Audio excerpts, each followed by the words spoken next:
Hi,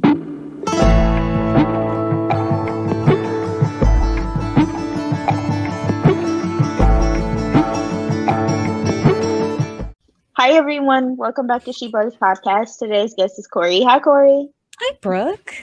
Thank you so much for being a guest today. Thank you so much for having me.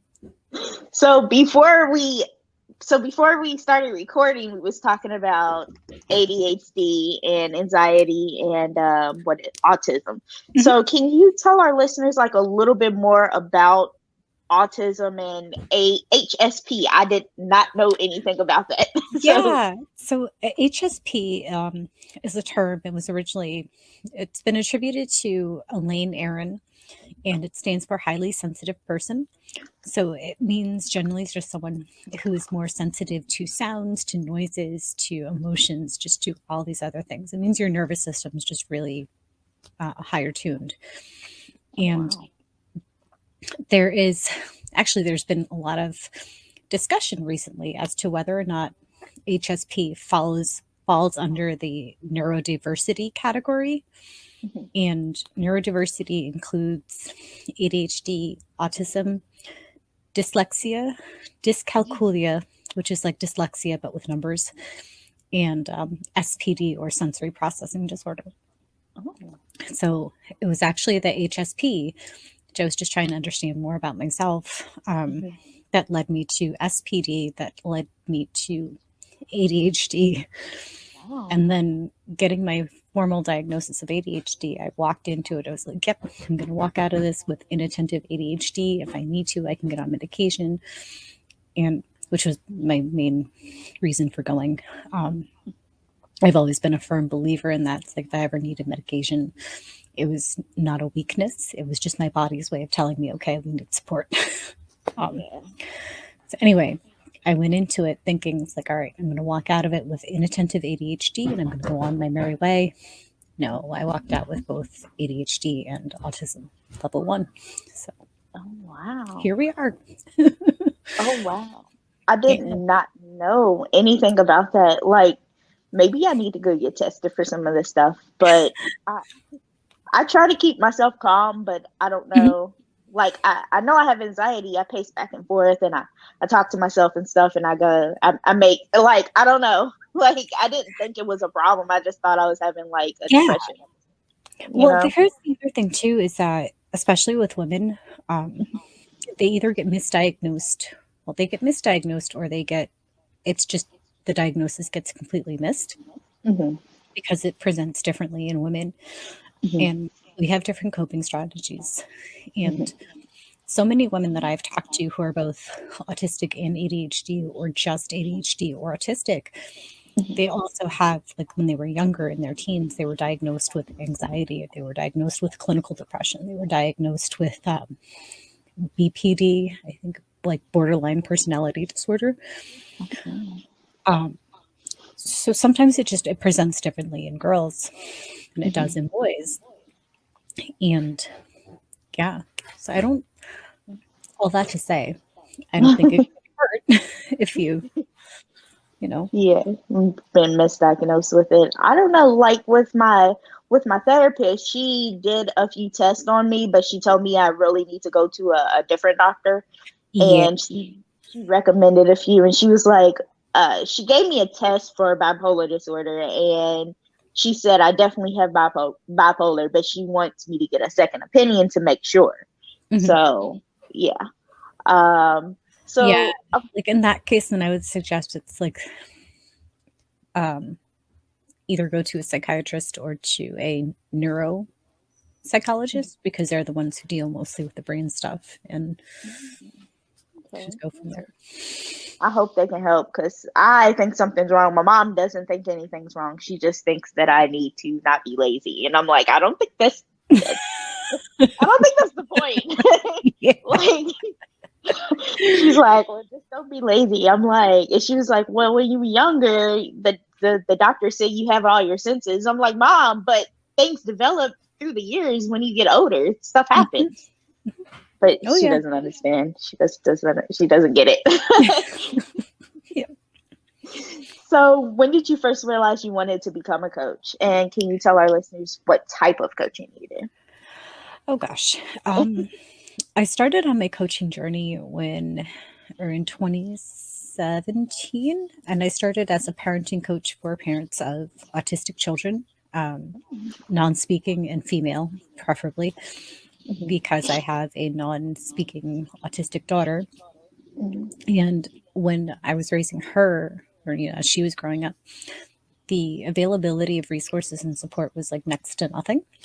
So I was always in that mindset of like, well, if I can help just one family not have to go through the same struggles, great. This is what I want to do. Hmm. And that eventually evolved into what I do now, which is I call it it's a divine feminine empowerment and personal transformation. So it's really just becoming back in touch with yourself and, you know, going through all the deep, like the shadow work that people I think have like this misunderstanding about. They think it's bad. It's like, no, it's really not. It's just understanding all sides of you, all aspects of you, and then just embracing all of that. So it's Hmm. because as I was working with parents and moms, especially, a lot of the areas that I was helping them in, it wasn't just to support their child, but it was also to support them. Hmm. And it was like a lot of self care and productivity. I don't want to call it time management because that's a myth, but it was productivity and self care. And it was just all these other things that were supporting them so that they could better support their family. It's like, huh, I think I'm starting to see more of a pattern here. So at that point, I started taking steps where I could put my coaching knowledge for helping parents into courses and into digital products so that way I could still provide some resources for parents, but shifted my focus more so to working with moms, and then that scaffolded it just into working with women in general, on those specific things. Oh, I love Yeah. it. I love it. And have you gotten good like feedback from your clients and stuff? Yeah, it's a lot of the work that I've done so far has come with clients who are coming from so like generational expectations, so not just the societal but also cultural and generational. It's like, you're expected to do certain things because this is what your family has always done, or you're Mm-hmm. expected to do certain things because this is what everybody else does. And it's like, yeah, no, this is what I want to do and this is what I'm going to do. And Mm-hmm. so it was just, reaffirming that within themselves, and also being okay with not fully having your family's Mm-hmm. blessing or approval, because that can be huge. And you were just, again, just being okay with that, because it Hmm. takes a lot of work to be able to be okay with that. Yeah, that's Yeah. true. That's true. How is it having autism yourself and dealing with the things that you're going through, raising your kids? Like, do you ever need help or like time to like stop to where like I Oh, would yeah. have anxiety problems. Like I would be patient and like I couldn't do it. Like I don't I think one of the biggest things when I was researching more as my daughter was getting older, she's going to be 21 in July. know. But as she was getting older and I was looking at more ways to support her as an adult, an autistic adult versus being, an autistic child or an autistic teen, Mhm. a lot of the stuff that was in place for her has also helped me, um, inadvertently. But it's like, all right, so understanding more for her has also helped me. And then having some routine, well, not some routine, but having enough routine in place, Mhm. um, has also been huge. And then being able to have my job and my career based Mhm. around being at home and on the levels that I'm comfortable with versus, being in a full time job or being in an office setting or Mhm. anything along those lines, um, Yeah. has also been really helpful. Mhm. It is good because like when you work with different people have different personalities, and a lot of them don't understand, especially with lack of communication. Like that's why I have to explain to my boss and my coworker like the lack of communication here, because I do have depression and anxiety and have other issues that we need to communicate better, because I'm gonna have a mental breakdown here. Yep. Like, so they are people that don't go through what we go through, it's hard for them to understand since they don't go through it. So they're like, Absolutely. how do I understand? Like my mom, she doesn't understand. So she was like, I didn't understand until I went and tried to kill myself and was in the hospital. And she was like, I just don't understand why you're going through this. What is wrong with you? Like, what is going on in your brain that's making you that's telling you to do these things? And I'm like, I don't know. I don't know how to explain it. Like, yeah. So it's difficult. It's very difficult. And I think, especially with the pandemic going on and all that, it's just kind of really magnified the issues, and then also the lack of, or at least the gap in the health system and the supports and the treatments that are available. Just sad. It's very sad. Yeah. Oh yeah. because when I was in the hospital, no one could help me. And I'm like, you all are doctors and nurses and y'all can't give me like any information. The only thing they did was feed me medication and see how I react to their medication. So I'm like, so I'm a guinea pig? Like, you're not gonna help me? Like, you're not gonna help me? Like, what am I doing? Where coaching comes in.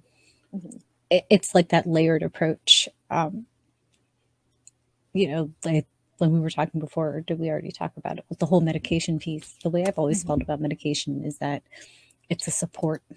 It's not a bad thing. It's not a crutch. It's a support, because my body needs that extra layer of support. Am I functioning right now without medication? Yeah. But I also recognize and realize that if I need to go back on medication, there's no shame in being on medication.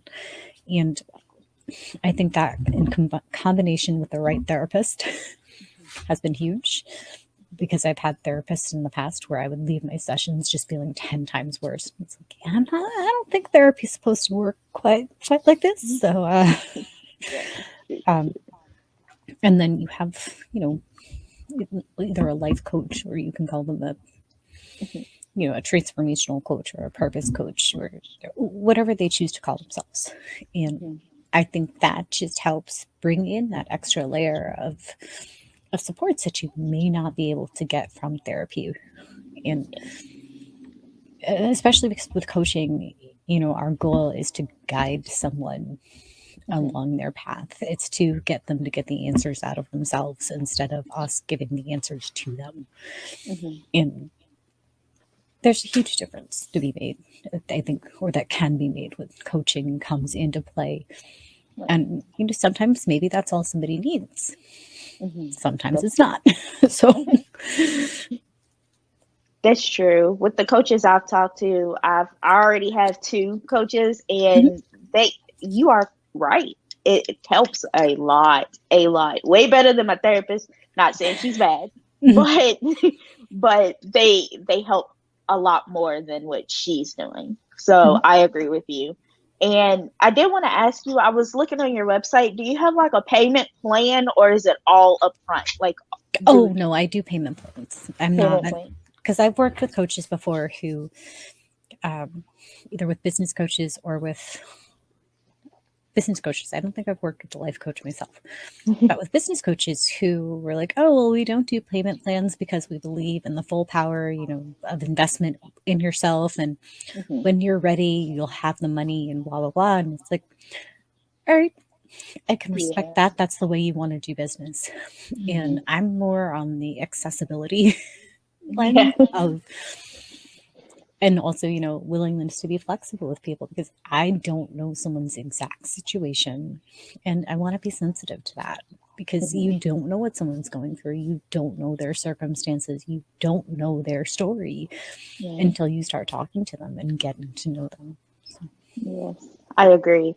And another thing. So I love it that I interview people that are like doing what you do, and like I'm trying to figure out how to word it. Like I love that I interview people that understand what I go through with the Mhm. depression and anxiety and all that, because sometimes I do need to reschedule and they understand. Like Yep. they don't get mad, because I know it could be wasting people's time, but they don't get mad. And I explain it to them. I'm like, look, I'm having a mental breakdown Mhm. and I need to reschedule, and they understand. And I'm like, wow, these people are so respectful and they understand. Like they Yeah. really do.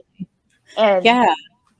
It's similar to, I was having this discussion. There's a group that I help moderate in for autistic women, and we were having the discussion, there has been in recent years this need for trauma informed therapists so they aren't, inadvertently making the situation worse.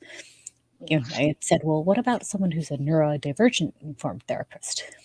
And it's like, yeah, there's a huge need for that, because then they understand if you can't make eye contact, if you need to reschedule, if you need certain accommodations. It's like, um, because it was bringing up, I was in school once upon a time for psychology, and I had wanted to go into clinical psych.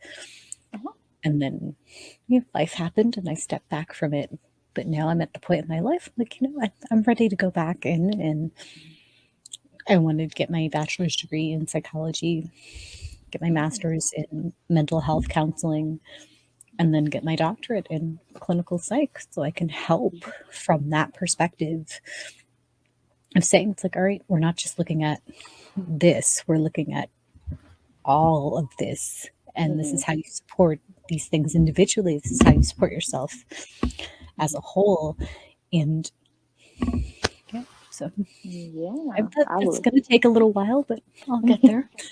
Yeah. I have faith in you. Yeah. I want to thank you so much, Kori, for coming on my podcast today and chatting with me and educate me. Yeah, happy to be here, and so happy to, just happy to have this conversation.